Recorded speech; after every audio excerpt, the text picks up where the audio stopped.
So for this, I'm going to be talking about why organisms interact. So I'm going to share my screen with you and we're going to go over it. So let's talk about it. Why do organisms interact? The answer is really simple. They interact because of food. Each organism needs food to survive. Living organisms need energy to survive, and food gives that energy. In one of my previous videos, I talked about energy transfer. So this food gives that energy that it needs. And scientists group organisms by how they get their energy. So hint, hint, that's producer, consumer, and decomposer.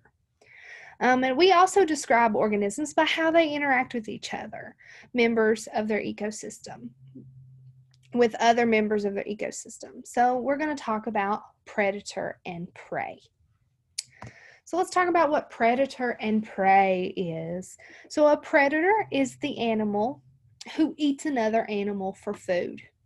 And then the prey is the animal that gets eaten. So the prey gets to pull the short straw. They're not the ones that dominate usually. So let's take a look at this picture. The wolf is the predator and the chicken is the prey. So the wolf, like I said, is the one that eats the other animal, and the other animal is the prey.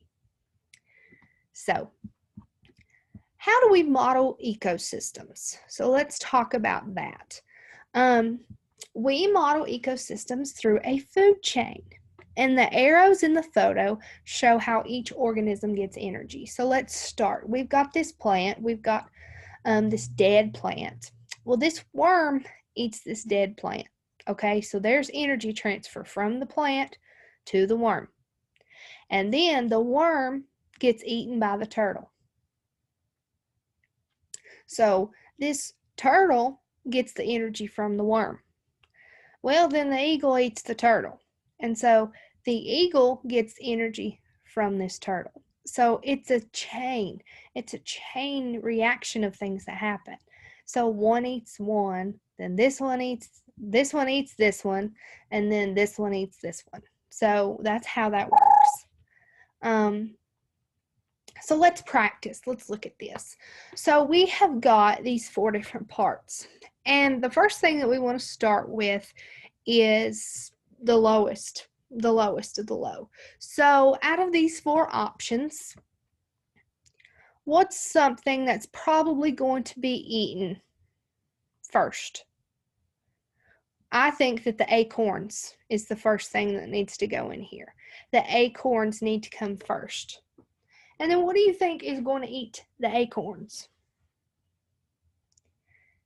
Probably this little guy right here is going to eat the acorns and get energy from the acorns. And then the snake is going to eat this little guy. And then this hawk right here is going to eat this snake. So let's see. So the acorn comes first, then the mouse, then the snake, and then the hawk. We can see how that transfer happens. So let's talk about another way to show how communities get energy. And this is called a food web. And the web shows how all different food chains link together. So this food web shows it shows every possibility that could happen, and it all interlinks with each other. A chain is just one set of things happening. This happens to this, this happens to this, this happens to this. This shows all the options. So those are just some different ways that we model how that energy transfer happens.